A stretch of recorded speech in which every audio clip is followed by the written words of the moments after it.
Deutsch lernen durch Hören.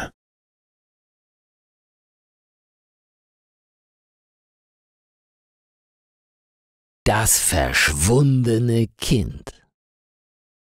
Max wird zu einem der herzzerreißendsten Fälle seiner Karriere gerufen.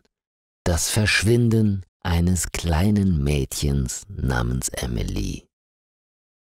Sie ist erst 6 Jahre alt und wurde aus ihrem eigenen Garten entführt, während sie spielte. Die Nachricht von Emilys Verschwinden verbreitet sich wie ein Lauffeuer. Die Stadt steht unter Schock und die Medien berichten rund um die Uhr über den Fall. Max übernimmt die Ermittlungen und verspricht Emilys verzweifelten Eltern, alles zu tun, um das Mädchen zu finden. Die ersten Stunden sind entscheidend. Max und sein Team durchsuchen den Garten und die nähere Umgebung gründlich, befragen Nachbarn und sammeln jede mögliche Information. Doch es gibt keine Spur von Emily. In den folgenden Tagen intensiviert Max die Suche. Er arbeitet eng mit der örtlichen Polizei zusammen und zieht auch FBI-Agenten hinzu, um den Fall zu lösen.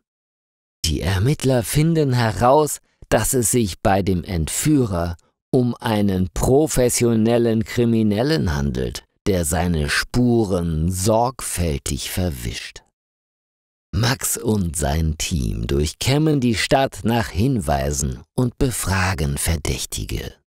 Doch der Entführer scheint ihnen immer einen Schritt voraus zu sein. Die Zeit verstreicht und Emilys Eltern sind am Rande der Verzweiflung. Doch Max gibt nicht auf. Er verfolgt jede noch so kleine Spur und analysiert die Beweise immer wieder. Schließlich stößt er auf eine unauffällige Überwachungsaufnahme aus der Nähe von Emilys Haus, die den Entführer zeigt. Max identifiziert den Mann und stellt fest, dass er bereits wegen ähnlicher Verbrechen verurteilt wurde. Er weiß, dass er schnell handeln muss. Max durchsucht die Akten und findet eine alte Adresse des Täters. Vielleicht wohnt er immer noch dort. Zusammen mit seinem Team beginnt er, das Haus zu überwachen. Nach einigen Stunden bemerken sie, dass Licht im Haus brennt. Mit einem Fernglas schaut Max durch das Fenster. Tatsächlich. Bei dem Mann handelt es sich um den gesuchten Entführer.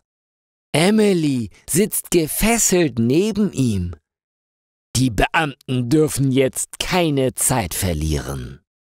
Vorsichtig nähern sie sich dem Haus und stürmen dann gemeinsam hinein. In einer mutigen Rettungsaktion gelingt es Max und seinem Team schließlich, Emily aus den Händen des Entführers zu befreien. Der Mann wird sofort verhaftet und abgeführt. Max erkundigt sich bei Emily, ob es ihr gut geht. Das Mädchen ist noch ein bisschen verängstigt, aber unverletzt. Die Stadt atmet auf, als von Emilys Rettung berichtet wird. Max und sein Team werden als große Helden gefeiert. Doch er weiß, dass die eigentliche Heldin Emily selbst ist. Trotz ihrer jungen Jahre hat sie unglaublichen Mut gezeigt. Max fährt nach Hause und lässt sich erschöpft auf die Couch fallen. Er mag seinen Job sehr, doch auch er ist manchmal froh, wenn der Arbeitstag endlich zu Ende ist.